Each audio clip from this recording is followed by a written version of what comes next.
about, you know, what the connection was. You know, do people come from here and leave there? And so, just to kind of sum it up, some people that were born in Maquoketa or Jackson County had moved to Oklahoma and stayed there.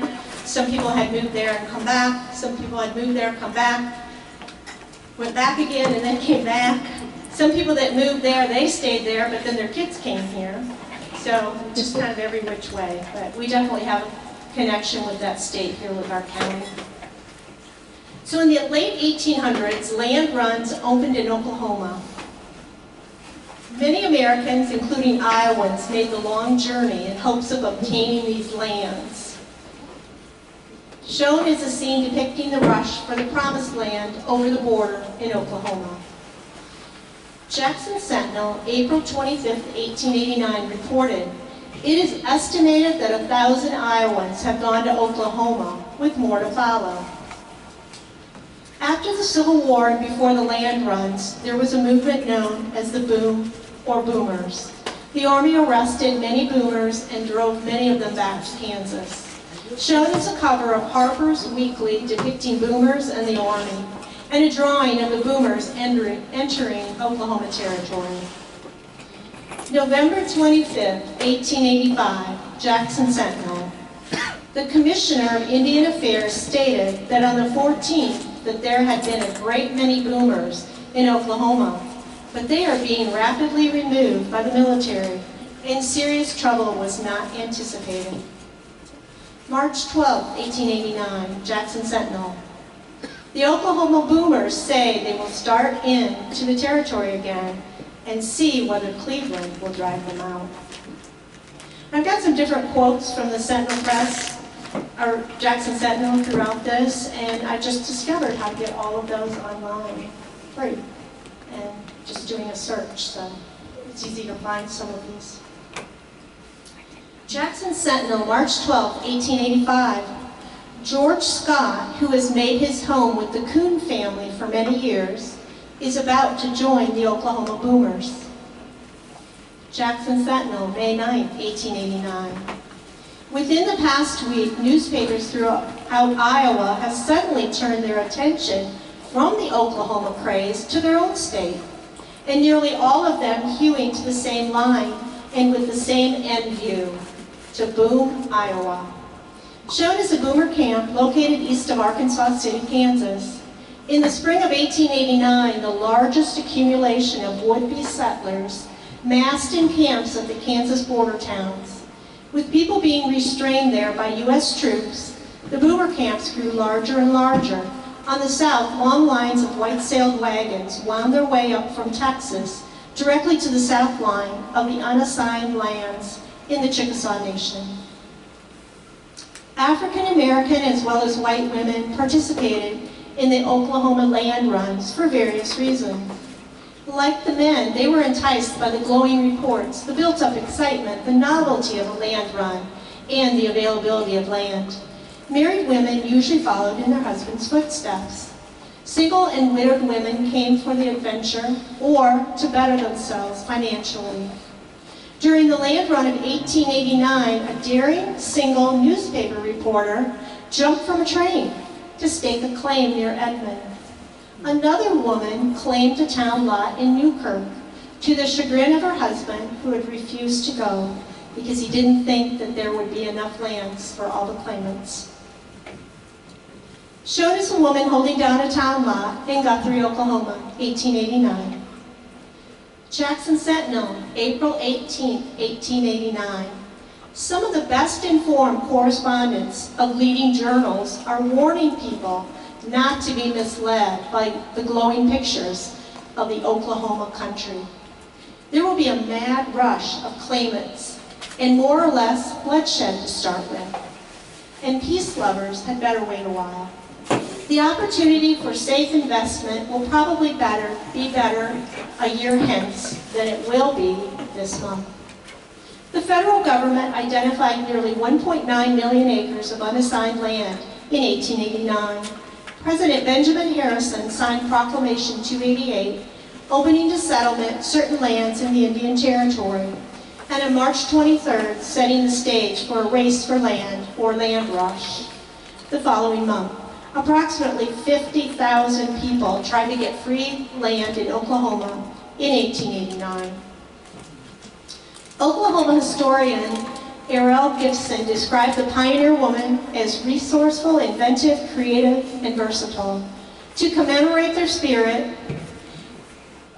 Governor Marlin commissioned the Pioneer Woman statue, which was erected in Ponca City. Jackson Sentinel, May 9, 1889, the St. Louis Star, says the Oklahoma boom is pronounced to be the biggest swindle of the century. A country unfit for farming purposes, nothing but sandstorms, no water, and nothing to eat.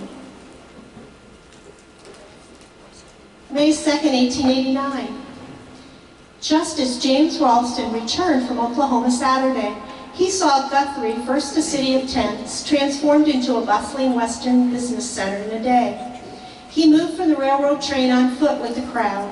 He kept up with it till it had finally broken into hundreds of little ways and found himself in advance of thousands.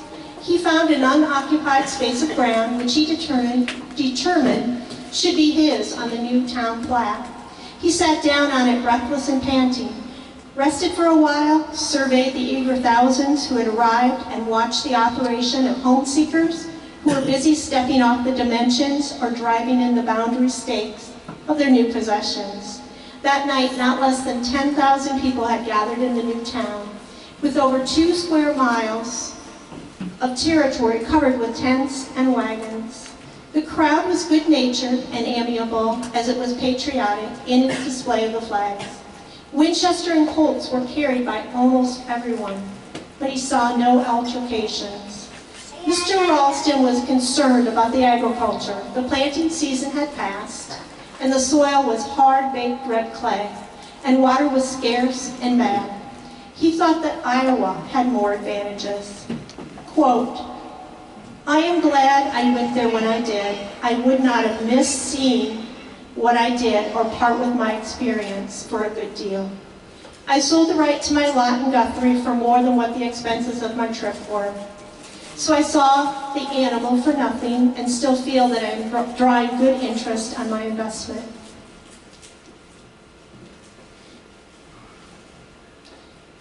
Advertisement. Oklahoma, the new territory to be thrown open for settlement on Monday, April 22nd, 1889. Wabash Western Railway will run daily excursions first via its Kansas City short line, free. That surprised me, I didn't realize it was free. All trains equipped with chair cars, Pullman, buffet, and boudoir sleeping cars on night trains. At noon on September 16, 1893, the 6,361,000 acres of the Cherokee Outlet was open to settlement by means of the Fourth Land Run. Congress had purchased the Cherokee land for over $1 million, over $8 million, which was about $1.40 an acre. El Reno land drawing held in 1901.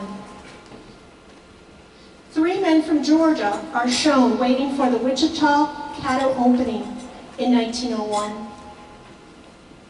With the 1907 Union of the Indian Nations and Oklahoma Territory as the state of Oklahoma, a separate Indian-dominated territory or state was no longer viable. During the 20th century, the generic term Indian Territory came to be used by many.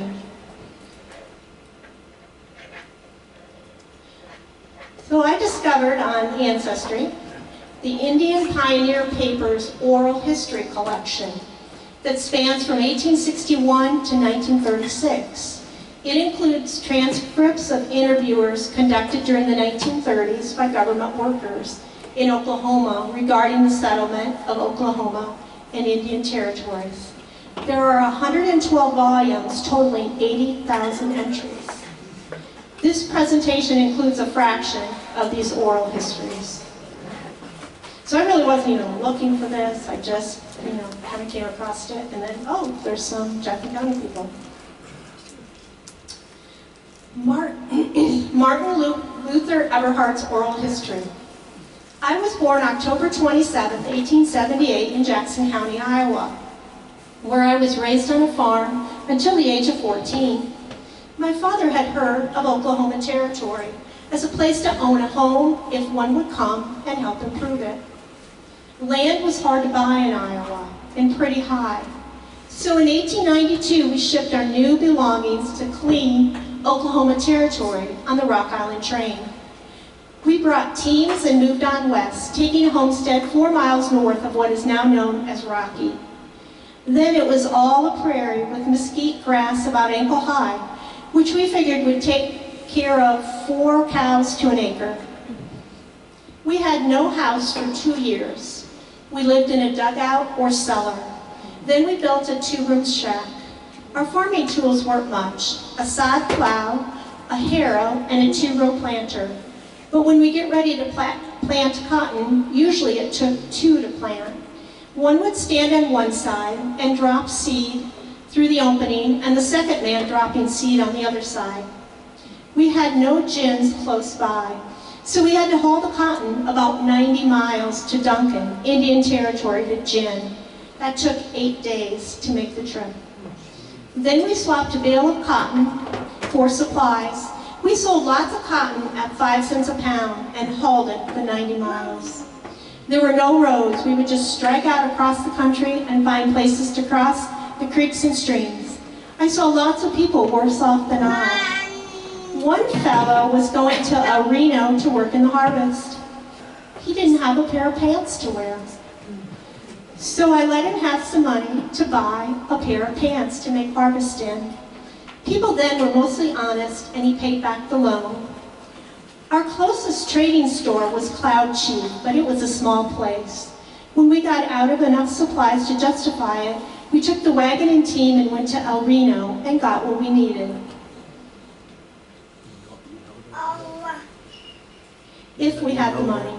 It was pretty hard going until I got some hogs and cattle in here and raised some.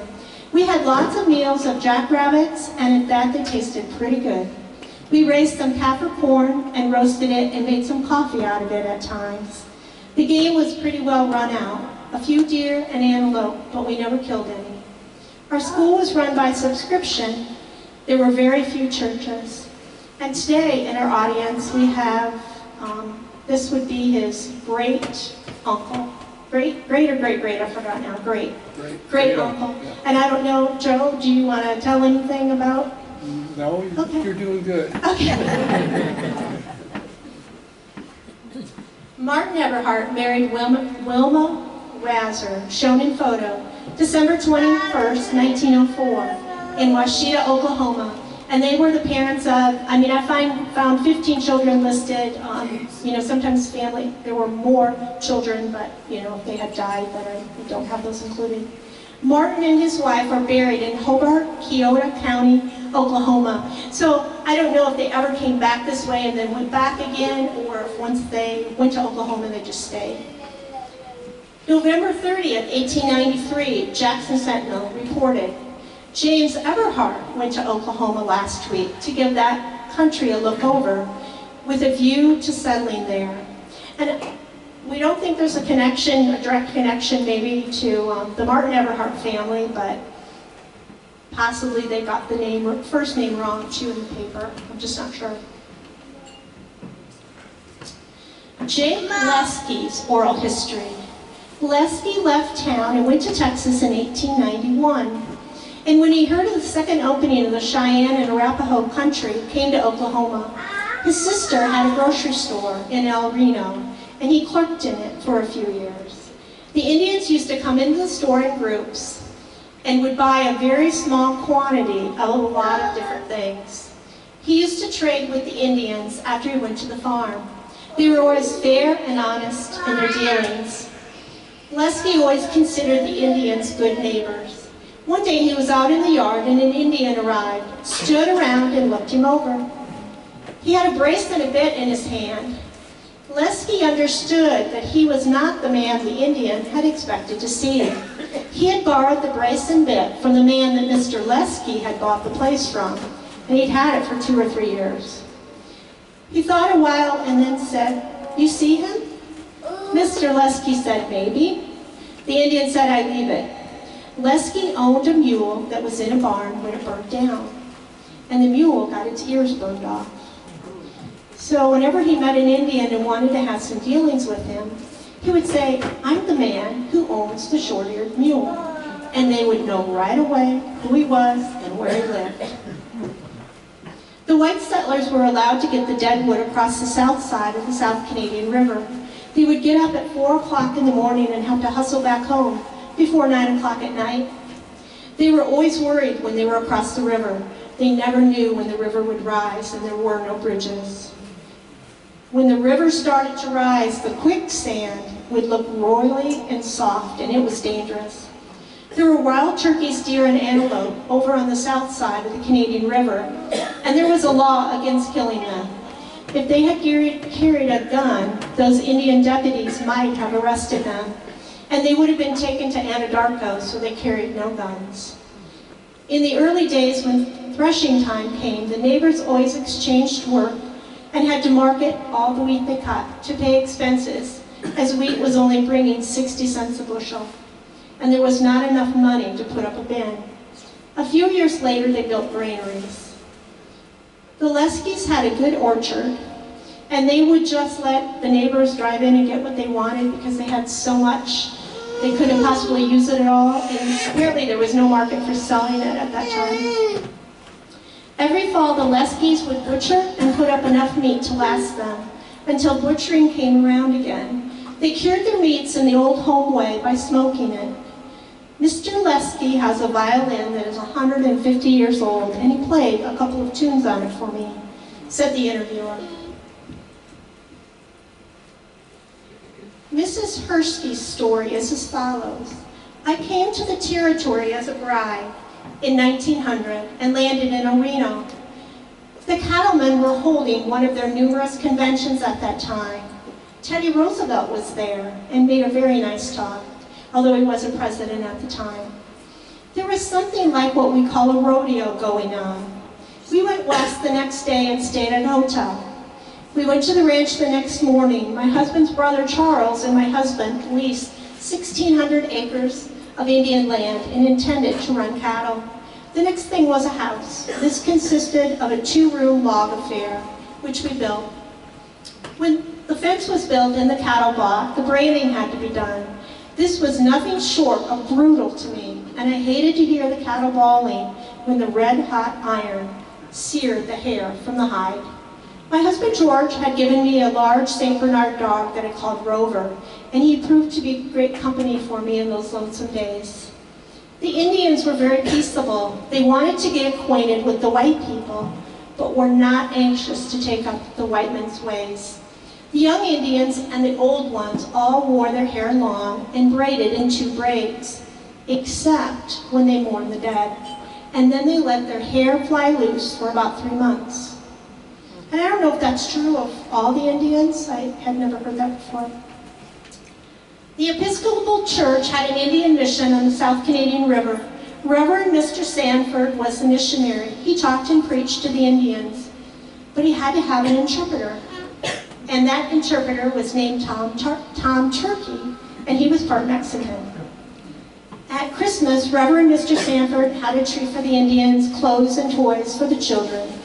John Tyler was the government agent who looked after the Indians and helped them lease their land, etc. Mrs. Tyler, Mrs. Sanford, and I sorted out the clothing and selected the toys, strung popcorn, and decorated the Christmas tree. We always had donuts and coffee to treat the Indians and the white people who cared to come. In the fall of 1901, my husband's brother Lou taught school in the mission. There were 10 children enrolled, including 2 white children and 2 Mexicans. The government issued rations to the Indians twice a month. This included 8 to 25 head of cattle that they were given. They were given the meat to butcher. The Indians would come in from many miles and set up teepees. They would cook a lot of meat and have a dance. And people would come from miles around. They would hang up a pot of soup in the center of the teepee and dance this all night. My sister, Hattie Krause, was visiting me, and we went to one of the dances. She was interested in the dance, and one of the bucks, all garbed in paint and feathers, reached out, grabbed her, and made her dance with him. Her heart almost stopped beating with fright, but she had something thrilling to relate when she returned to Iowa. I enjoyed my early frontier life in Oklahoma and would not take anything for my experiences. Caddo and Wichita were among the first tribes to live in Oklahoma. Shown in this photo are Caddo Indians, obviously in more Americanized dress. Henry Herron, accomplished violinist, was the son of William and Laura Hernon.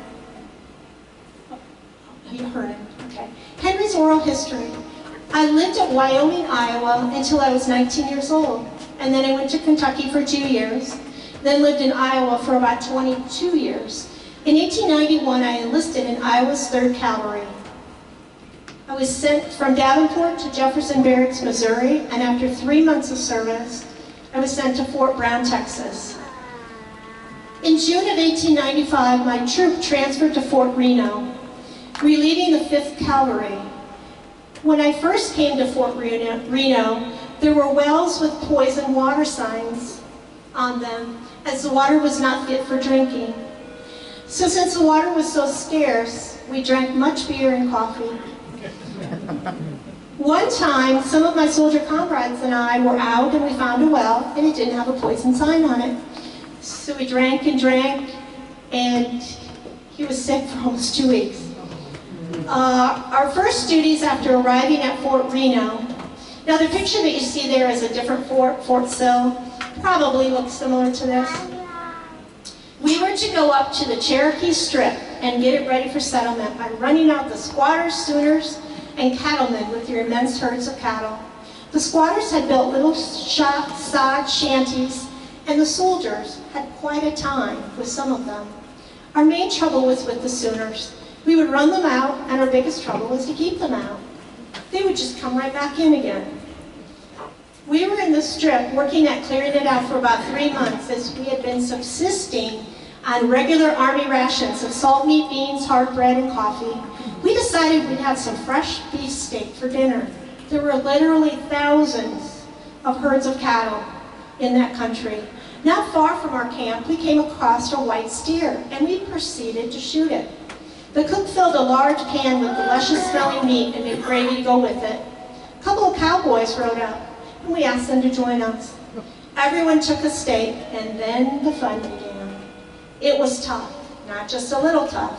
We cut and cut on it and chewed it to no purpose.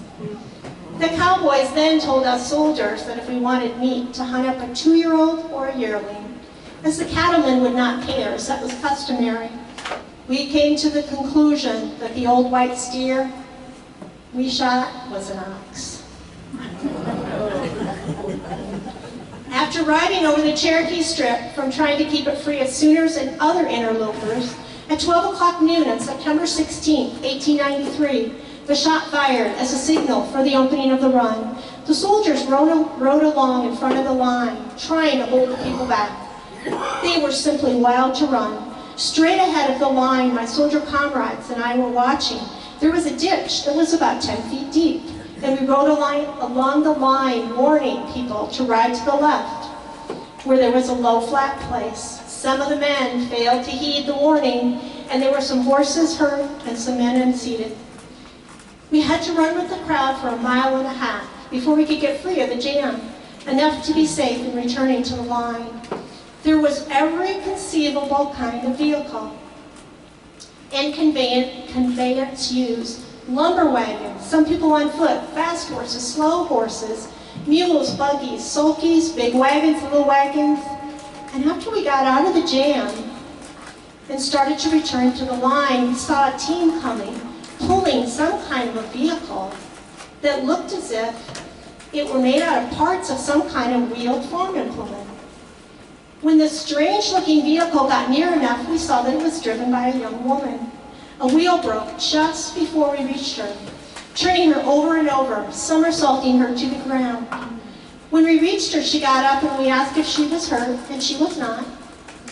She stuck a stick in the ground, and when the flag unfurled, the words on it read, "This place is taken." A man came up over the hill and said to the young woman, "I'm sorry, but I was on this place first." She answered, "Were you?" We soldiers looked him over. He did not look sweaty and tired and dusty like the rest of the runners did. And we asked him where his horse was. We hunted up the man's horse and camped, and it looked as though he had been camped there for 2 weeks. So we told the young woman that he was a Sooner. All of us soldiers gave her our names and the name of our commanding officer and told her that she need pay no attention to him. We told her that if the man contested her, she could call on us for witness. The man said, "You all seem to be against me. I reckon the only thing left for me to do is go." We soldiers told him that would be the best thing he could do. A couple of weeks before the opening, our headquarters were just inside the strip north of Orlando, where the people had come through after they had staked their land to get the paper they had to present to the land office when they wanted to file on their claim. They had to stand in line and did not dare leave their place in line for fear of losing them if they stepped out for food and water. The people soon formed themselves into companies and elected officers. Then someone would be chosen to lead the line and bring refreshments without losing his place. The long wait and standing in line was too much for one young lady who fainted. Some of us soldiers took her to a tent, placed her on a pallet, put water on her face, and shaved her hands until she came to. We soldiers and the clerks were well acquainted and more or less chummy, and fixed it up for her to get her papers through so she would not have to stand in line again. We dressed her in a soldier's uniform and put a carbine over her shoulder and sent her to stand guard at the booth.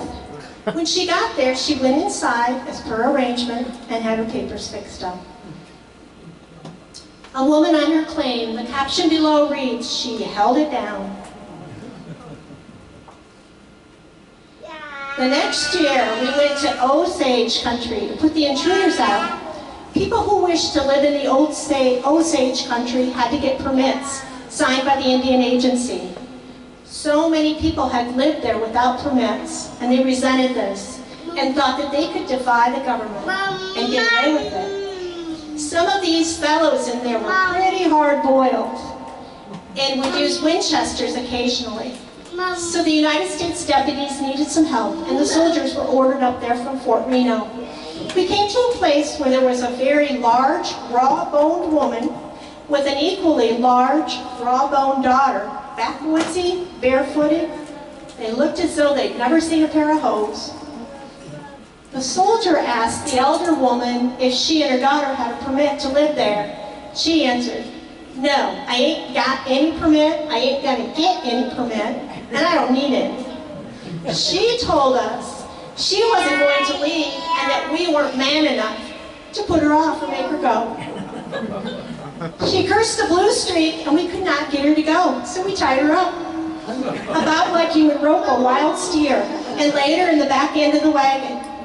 We were driving an army wagon with a 6-mule team. The soldier who drove the team was a man named Flynn. Every time he saw a rock or a stone in the road that looked as if it might furnish a good joke, he would just whip up and hit the rock on high. The old lady was pretty well jolted before we got her to the border. She was a rough customer and earned her ugly disposition the rough treatment she received. Some scouts I have known are Buffalo Bill, John Anderby, and Redbird, a Sioux Indian scout, who was among the Indians at Custer's massacre, and he has traced the formation of that battle in the dirt with his finger for me. Andrew Little. My parents came to Oklahoma from Illinois. Father made 3 runs: Guthrie, 1889, Sac and Fox, 1891, and Kiowa in Comanche. He was chief clerk at the Pawnee Agency. Later, Father was a trader with the Sac and Fox Indians. He was the founder of Cushing and was also its first mayor. Mrs. Andrew Little's parents came to Oklahoma from Illinois. Her father was an army surgeon, and in 1889 served as agent for the Pawnee Indians.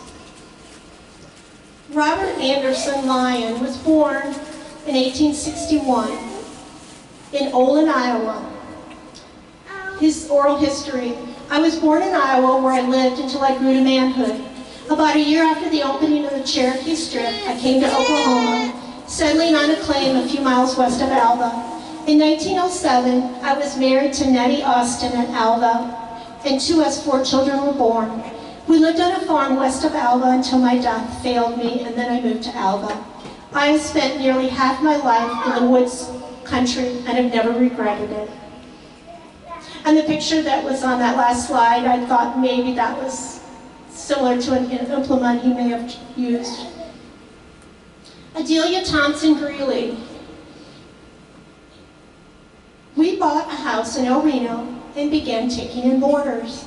Al Jennings, the very notorious outlaw and bank robber, stayed one night at our place. It happened shortly after a bank had been robbed, and people thought that he had something to do with it. Everyone was talking about it. He showed up one night and wanted a room, and I let him have one, and would not have known who he was, but some of the roomers recognized him and told me. I didn't know what to do, so I did nothing. James Dozell was 18 years old when Old Oklahoma was opened. My brother Joe was of age, and I came to the opening with him. We drove down from Kansas, landing at the starting point of Purcell, which was then in the Chickasaw Nation. There were no roads and only one trail down the Cherokee Strip. We forded all the streams. The strip was full of cattle. People lined up for the race. They all had to cross the Canadian River by wading it or by swimming or horses.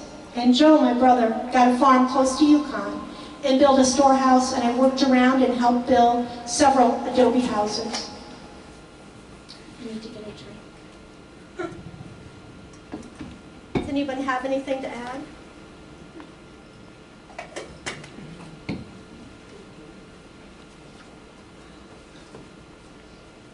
Okay, I didn't start this one yet.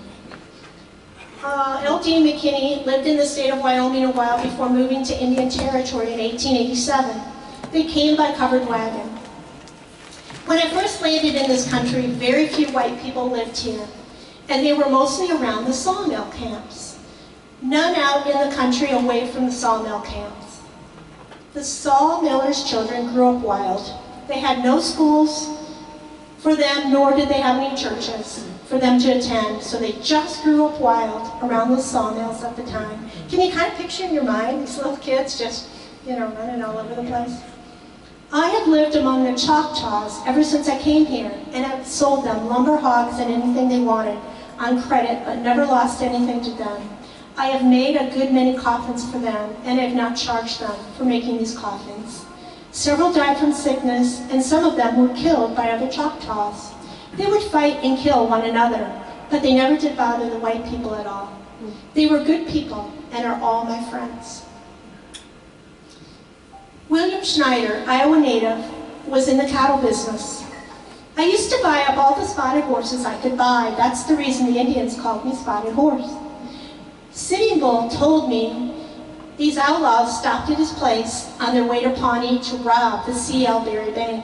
He had a well on his place, about the only well that was in Pawnee. The other places were springs. Sitting Bull was out sitting by the well when 3 men came riding up. Each had 3 6-shooters on him. They stopped and asked him how far it was to Pawnee City. He never answered the first 2. Then the third rode up with his 6-shooter, pointed at Sitting Bull and said, "Indian, you talk and tell us how far to Pawnee." Sitting Bull then talked fast and said, 3 miles. James Turley, his fathers and brothers, moved to Osage City, Kansas. And in about 1885, when Jim was 19, he and his brother left to work on the Santa Fe Railroad, which was being built along the Chisholm Trail from Arkansas City. There they found lots of work going on. The Gladstone Hotel was under construction, and the 2 boys got work for $4 per day, helping to dig the canal, which was being built to straighten out the Arkansas River to aid in the running of the mills. Upon their arrival at Arkansas City, Jim took fright at the sight of a blanket Indian wearing leggings and moccasins and wanted his brother to turn around and go back, saying he didn't like the looks of that guy. His brother, who had had some frontier experience, was not a bit afraid. And he told his brother, "You have some Indian blood in you, and you should not be afraid of an Indian."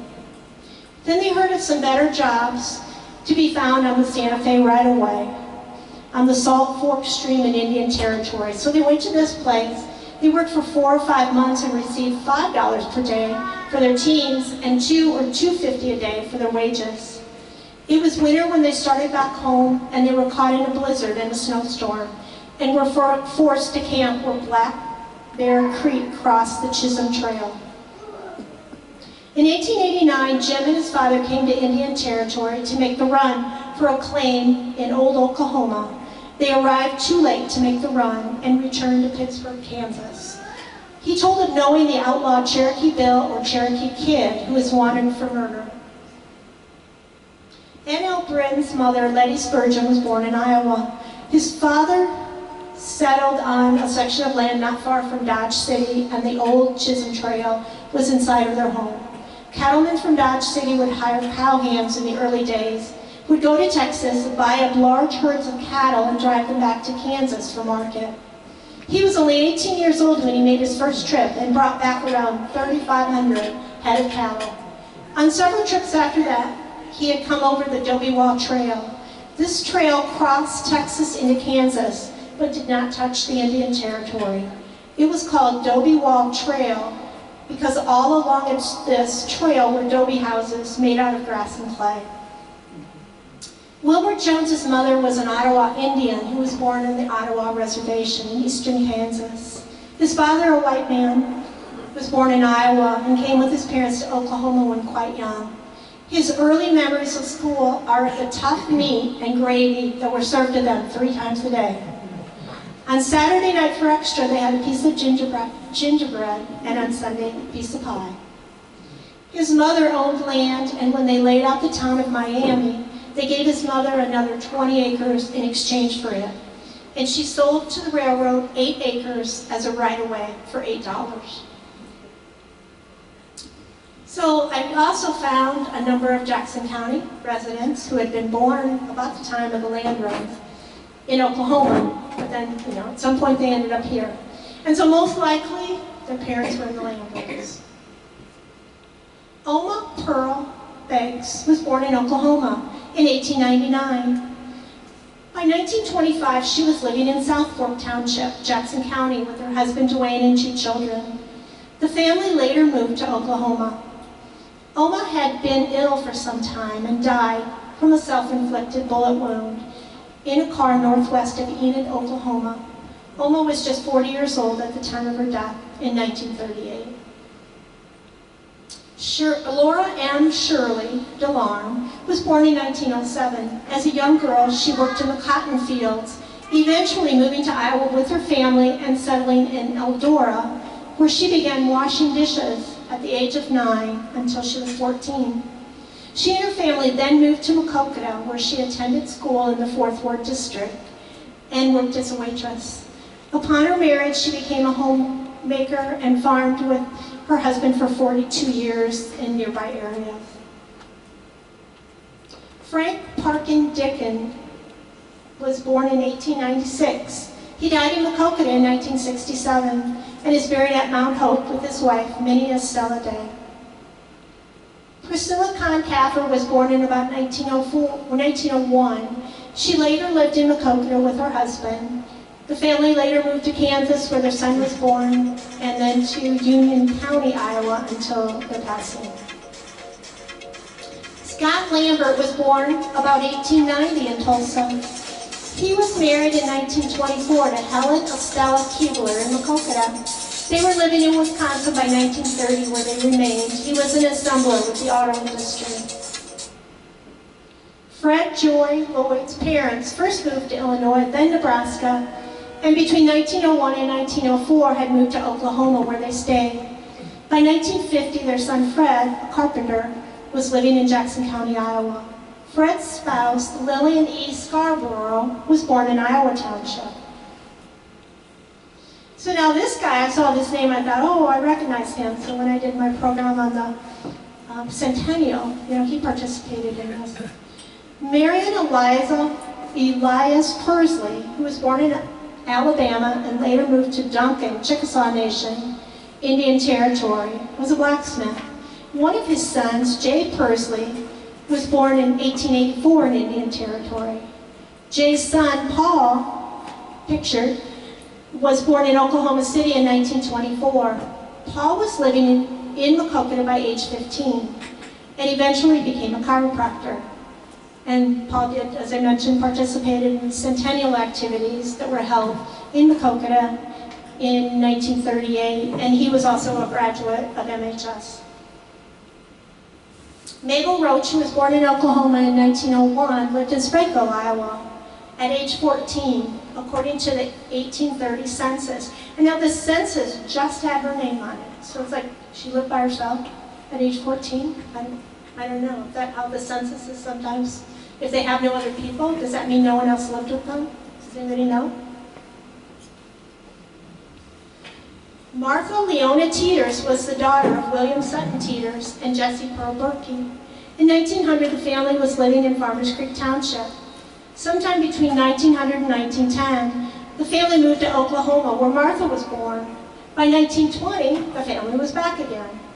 Martha married Elmer Rohr in 1927 in Maquoketa.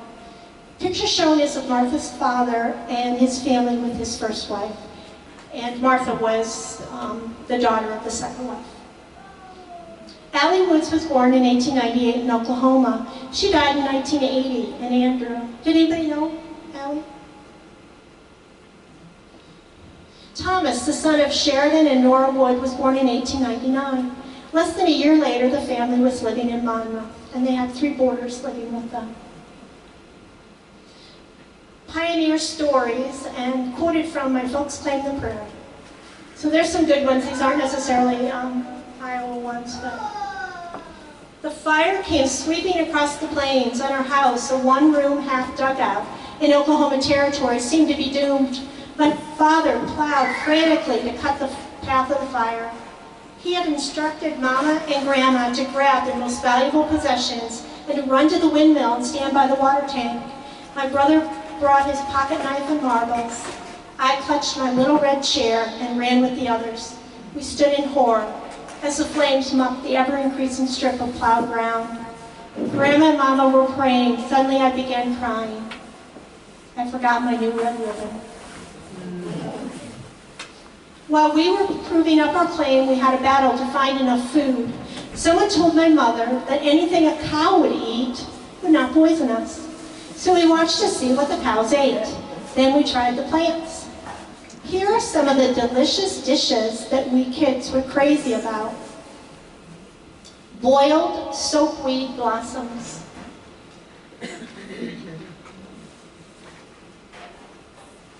Creamed morning glory. And since this was an early spring plant, the dish was especially welcome. Fried cactus. And the kids couldn't help with picking that one because of the stickers. Well, Mother had to pick those. Russian thistle spinach. Mrs. Virginia Tucker said the thistles made the best spinach. Mrs. Ferry Travis tells of homesteading in Oklahoma. After 15 years of that life, I was glad to relinquish my land and return to civilization. All we had to show for our hard work was a second-hand Ford and 3 lovely children. Mrs. Roy Curry of Oklahoma told of living in a dugout that leaked like a sieve when it rained. One day when it was raining, she was making biscuits, and she gave this advice: turn that dishpan on your head and keep the mud off the biscuits. The territory of Oklahoma was an organized, incorporated territory of the United States that existed from May 2nd, 1890 until November 16th, 1907, when it was joined with the Indian Territory under a new constitution and admitted to the Union as the state of Oklahoma. Does anyone have any questions? Anyone have anything to share about our... My great-grandfather's brother moved with his wife and 3 kids to Oklahoma sometime before 1878, because there is a letter from her written back home at that date. But he didn't necessarily go for the land. They lived around Crabtown. He said there was entirely too much intermarrying of families up there, and he wanted a place where his kids could meet somebody that wasn't a relative. Did they end up coming by back? 1908, there had been so many of people from that area that had moved down there. He moved the rest of the family to Anacortes, Washington, to get away from everyone. Anyone else?